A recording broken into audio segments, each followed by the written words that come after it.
This is the Lone Crater YouTube. We hope this video helps. You start by protecting your data. Copy essentials to an external drive and confirm the backups. Once done, download a Linux ISO that fits your needs and grab a reliable flashing tool. Make the bootable USB now, selecting the ISO and target stick, and choose persistent storage only if you need to keep settings. Verify the USB boots in another machine if possible. This saves time later. Make sure secure boot notes are ready because you'll need them in the next step. You'll reboot into UEFI settings and turn off fast boot. If secure boot blocks drivers, disable it or enroll a distro key. Next, shrink your Windows partition from inside Windows to create free space. Leave at least 20 GB for a comfortable install.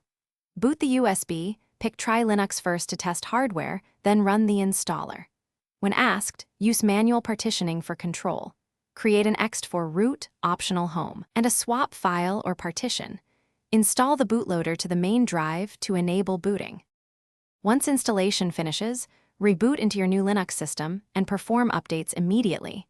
Install proprietary drivers as needed and create your preferred user accounts and SSH keys. Restore your backed up data and tweak Grub to set default OS order if you kept Windows. If the system won't boot, boot the USB and run boot repair or croot into the installed system to reinstall Grub.